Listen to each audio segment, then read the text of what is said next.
Hello, everyone. My name is Isaac Harms, also known as Mr. Harms to many of you.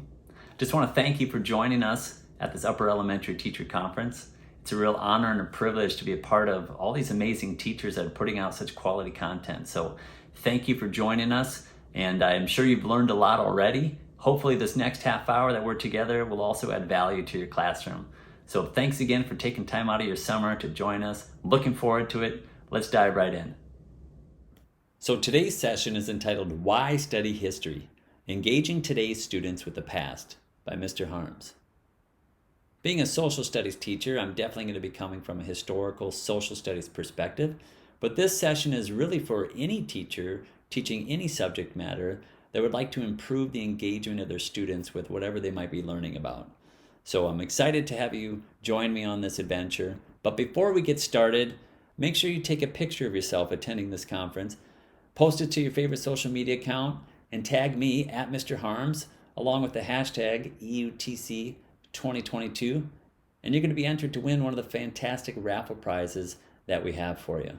Not only that, but I'd love to be able to meet you, get to see who's on the other end of this conference. I definitely love learning from other teachers as well. So, who is Mr. Harms? A little bit about me, the teacher. I am a social studies teacher, and I've been teaching since the year 2000, so I've got a few years of experience. I'm a fourth generation teacher. My great grandpa was a teacher. My grandma was a teacher. Fun fact, I had her and when I was in third grade. Both my parents were teachers. I even married a teacher, Mrs. Harms, and she is a kindergarten teacher. We both get to work at the same rural school in Minnesota, and we just love being able to teach together. So I suppose you could say teaching and education runs in the family. My primary grades are middle school and high school, but the content that we're going to be talking about today is definitely going to be for really any grade level of teacher that wants to add engagement and excitement to their classroom. When I'm not teaching, I like to create the content that I use in my classroom for other teachers as well, and you can find those resources on Teachers Pay Teachers or MrHarms.com. And throughout the years, various media outlets have found some of these resources and have featured Mr. Harms, and you can check some of them out below. How about Mr. Harms, the person? Well, when I'm not teaching, I love taking road trips with the family. One of our goals to spend time together was to visit all 50 states. And last year, we finally got to meet that goal. We got to visit our 50th state, Alaska, and here's a picture of us up there. And we just love traveling together and seeing all the history and sights and sounds of America. We've had lots of memories and experience. I encourage you to take family trips if you can. 14 years ago was a big part of who I am as I was diagnosed with cancer, and you never want to hear that word, but that experience definitely changed my life for the better. I learned a lot about who I was, learned a lot about health, and thankfully I'm cancer free and all is good, but that's definitely a big part of who I am. During the summers, my wife and I work at a summer camp where we help kids on life transformation, so we don't really get our summers off. We spend a lot of time and late nights out at camp running around with the kids, so we definitely enjoy that. You know, a while back I heard someone talk about having a life goal or a life mission, and I thought that was pretty neat. And so a lot of who I am as well focuses really around this life goal to be rooted in truth, growing in freedom, and prospering in life. I definitely want to be moving forward, learning from other people, and becoming a better person. And that's a little bit about who I am when I'm not teaching. Enough about me. Let's talk about why we're really here. And that is to talk about improving engagement with students. Now, like I said before, I'm going to be focusing on history and social studies, but really the aspects can be used for any grade level and any content matter. We're really going to be talking about how can we help students enjoy learning and staying engaged in the classroom. So let me see if you can relate to any of these comments, and I'm sure you can if you're a teacher. All teachers have heard these questions, but these are some that I've heard. Why do we have to learn this stuff? When will we ever use this in life? This is so boring. I don't want to learn this information. Or we're just learning about old dead people and things of the past if we're focusing on history. I've definitely heard that. These are common questions that only I have heard, but I'm sure you have as well. So you are in the right place. You're in the right session if you teach students, social studies or not. You're definitely going to gain some valuable information. If you want students to enjoy learning, you're in the right place. And if you want to enjoy teaching, you're definitely in the right place. If students are enjoying their learning, if you're enjoying your teaching, it certainly makes for a more enjoyable day and a more enjoyable career. So, these are the 3 essentials to engaging your students in the classroom. The first one is explain the why before the what. Asking why is so important in life. If you're ever around little kids at all, you know that they are asking why for everything. Why this, Daddy? Why this, Mom? Most of their questions are why. And slowly, they've done studies, as people get older and older, they lose that curiosity, they lose that question of why, and they just start to accept whatever is being told to them. And so students at younger ages, they want to know why. And that should be a question that should be encouraged. So if a student is ever asking why, I would encourage you to not dismiss it, but rather explore it and be able to explain the why before the what. So the first day of every class that I teach, I like to explore this question of why, because students, they want to know why. Adults are the same way. Us teachers, we go through teacher workshop days or teacher seminars, and if we don't know why it's important, guess what? We're going to be tuning out. So I want my students to not tune out. I want them to know why this is important. So whether it be economics or psychology or American history or whatever subject is that you teach, asking that question of why, exploring the why, I think is very important. So when it comes to history class, I've got this lesson where we talk about all the different why history is important. And I'm not going to go through all of these with you. You can find that on my website if you're interested in that. But I'll give a couple to you. So why would we study history? To better understand the present.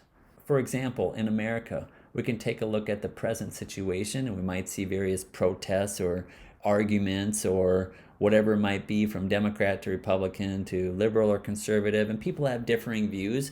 Why is it like that? When we take a look at the past and some of the issues that people have gone through, we can better understand why some of these things are going on. Or in a personal situation, maybe a student, they're in your classroom, maybe they're acting out, or maybe they are sad, or whatever it might be. When you understand their history, you can definitely better understand their present situation. So history is very vital in understanding the present. I always tell my students, who wants to see the future? And of course, everyone raises their hands. Well, in history, you can definitely see aspects of the future because history repeats itself. When we take a look at the past, and a student of history, when they truly understand and get a broad perspective of what has happened before, you can definitely see how things are going to play out. If we make this very simple, for example, you see one car hit a pothole, the second car hit a pothole, you're the third car, guess what? You learn from history, you go around the pothole. Whether it be in life, whether it be as a nation, if we can learn from the past, we can avoid lots of mistakes and we can improve our future. Another aspect of why studying history is for its power and its importance and its influence. Those that know their history tend to be leading the nations, tend to be leading the organizations. They're the ones that have the influence. And when you take a look at all the subjects, I always like to tell my students, I believe history is the most important. And that's not to demean any of the other subjects, but if you think about it, math, all the information that's in the math books is there because of history, past experiments, past learning that's been written down and improved upon.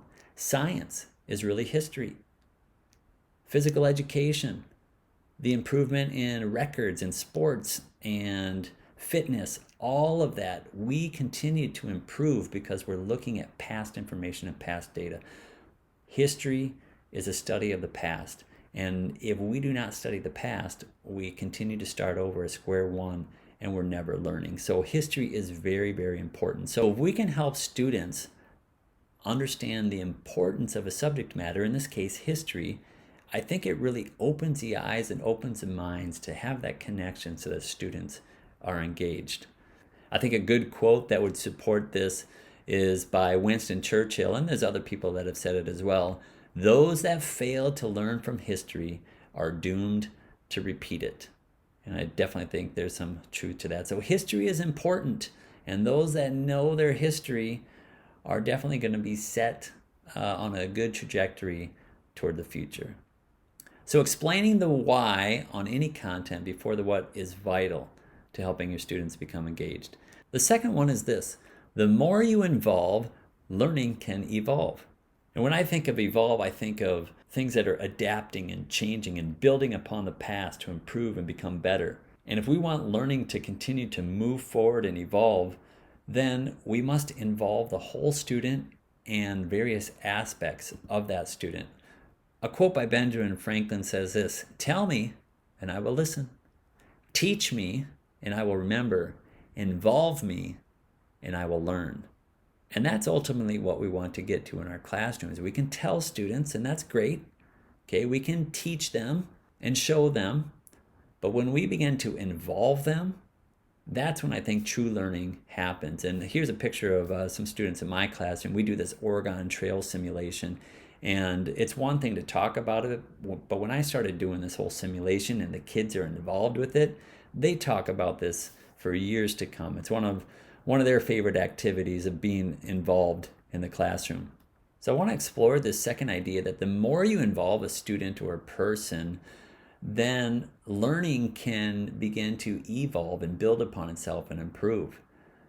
There are studies in psychology that talk about how the more senses that are involved in an experience, the chances of it going to long-term memory increase dramatically. And I'm sure we've all had these experiences where you hear something, and that's great, you hear it once, okay? But maybe you hear something and see it. You see a visual of it. That's going to be better.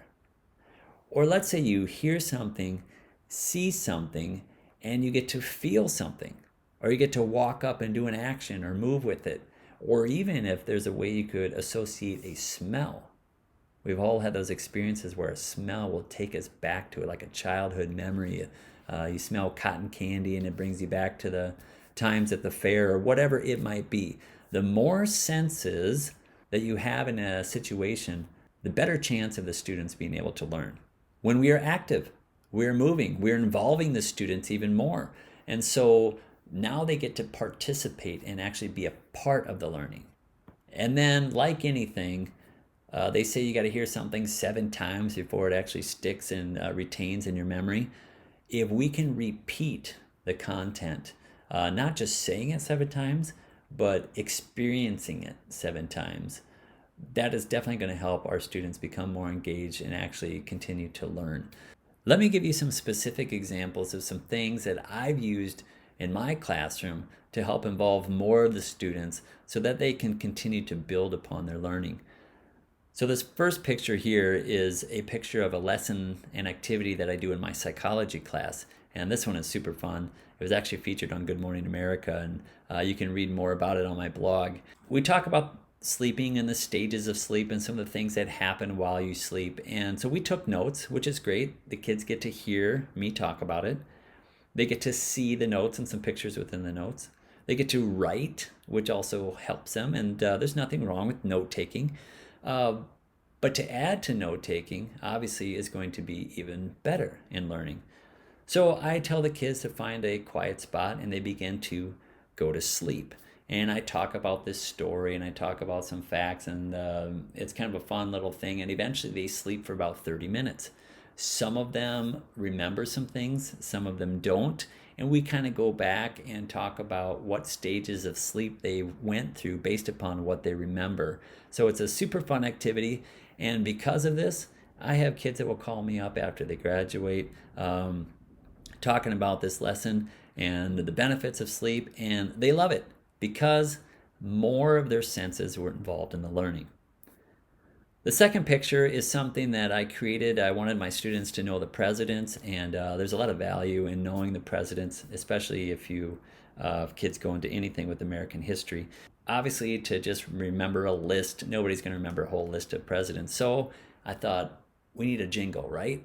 Singing, another sense, another aspect. And lots of people can remember long passages with music, like your favorite lyrics to a song, or maybe all the jingles on TV. Ba-da-ba-ba-bum, I'm loving it. Or every kiss begins with K. Or whatever it might be, everyone's going to remember it. So I wrote the President's Song and I put it up on YouTube just for my own students. And pretty soon this thing has gone viral, actually, way beyond what I ever thought it was going to do. But my students know the presidents, and still to this day, students who are 20, 30 years old, they still remember the presidents because it was set to music, another sense. And the bottom right corner, our Oregon Trail simulation, something that the kids get to get involved with. They get to buy products, they get to work with their teammates on things, and they get to get involved in the entire process. And they love the Oregon Trail because they are more involved, more of their senses are part of the learning experience. So our first one, explain the why. The why is very important before the what. The second one, involving more of the student so that the student's learning can evolve. And then the third one, link it so your audience can think it.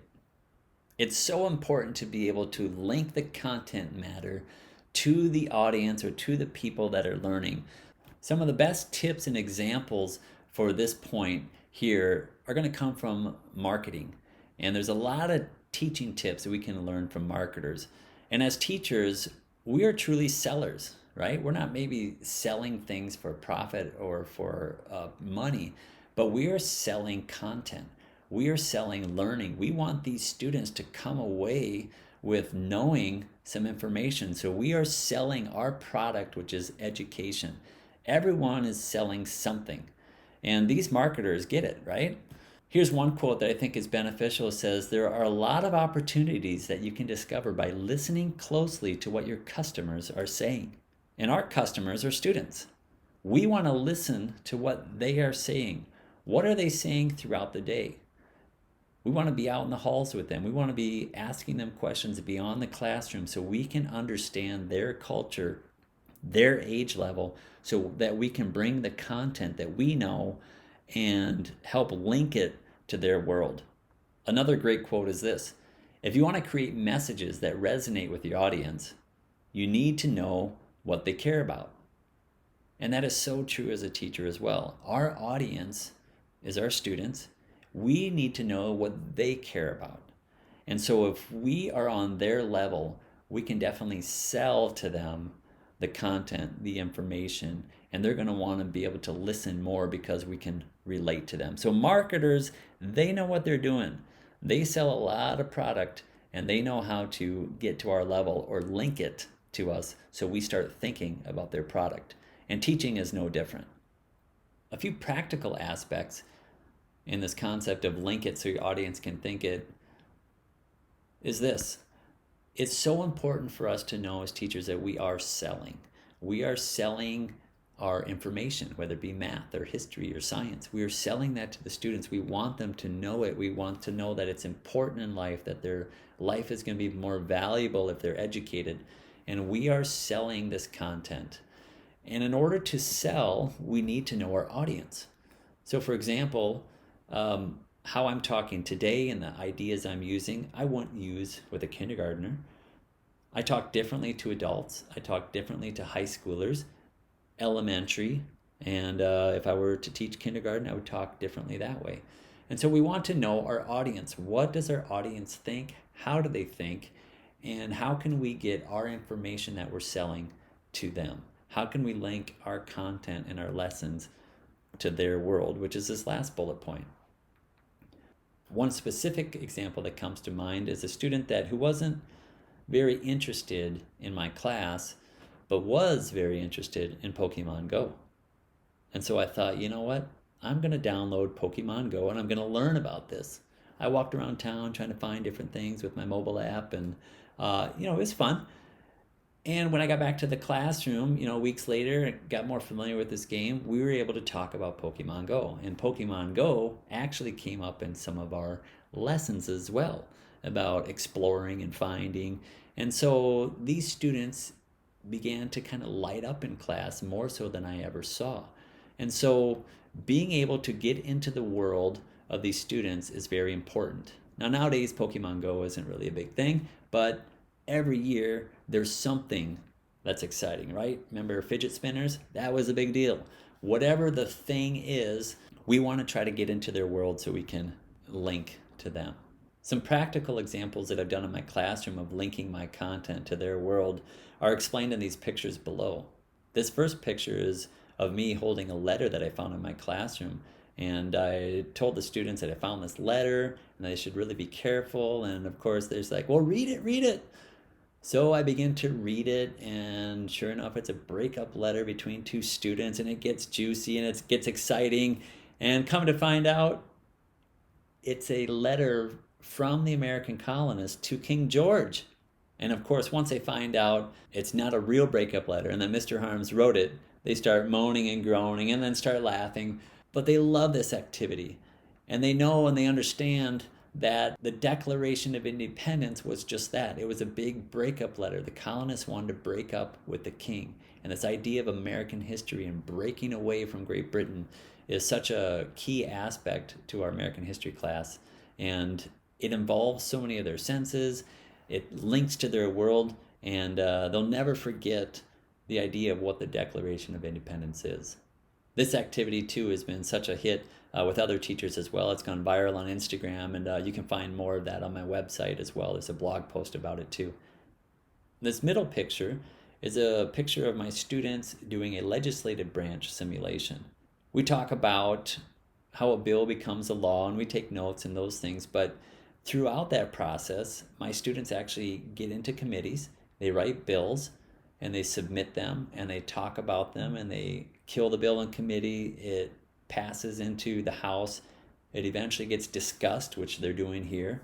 It will progress into the Senate, my other class, and a president can sign or veto these bills, and eventually it will get to our school administrator who will implement these ideas that these students have come up with. And it's a fun process.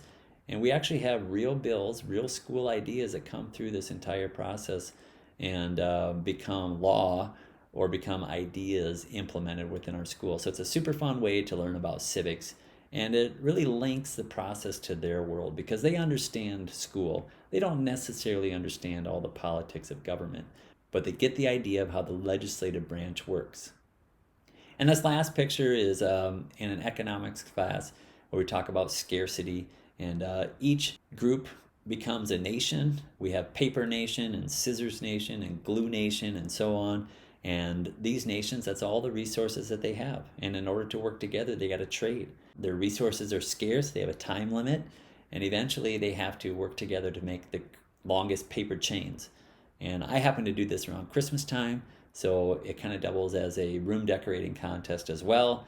But they get to learn about scarcity and economics and also get to help me in decorating the class. So all of these are just some ideas. If you want to learn more, you can find them on my website. But to link our students to the content that we're talking about is definitely going to help them to think more about it and be able to carry out in real world situations. Putting it all together, these three essentials are necessary for our students to stay engaged and continue learning and enjoying the classroom. So the first point that we talked about was explaining the why before the what. It's so crucial that students know why. Everyone wants to know why, and that question should not be dismissed, but rather explored before we can jump into the content and the meat of what we're talking about. The second essential is the more you involve a student in their senses, in their activity with the content matter, the more they're going to begin to learn and grow upon that learning and evolve and adapt and change.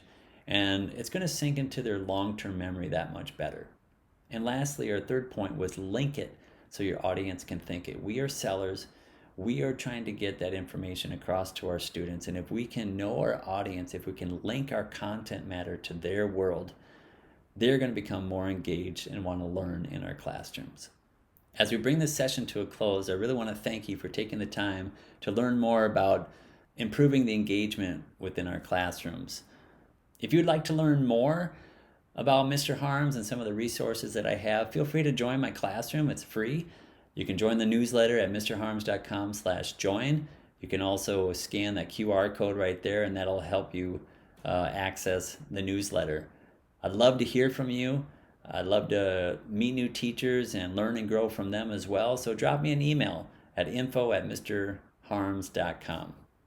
If you'd like to learn more about any of the lessons or ideas that I talked about, feel free to check out my website, mrharms.com, for lots of the engaging lessons, various blog posts about school, education, and even life. I talk a little bit about my cancer story on there, how to stay healthy in this world that can be rather stressful at times, as well as travel tips and traveling with your families. You can also find me online at various social media accounts.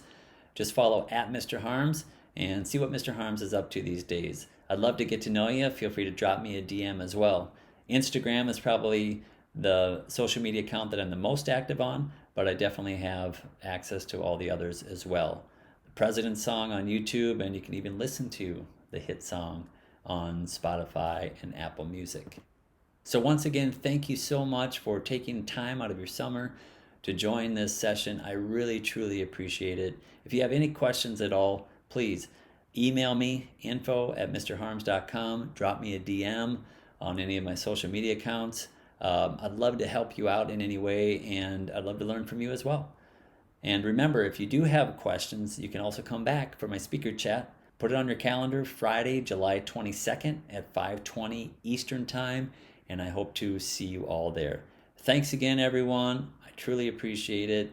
Have a great summer, and we'll see you at the chat Friday, July 22nd, 5:20 p.m.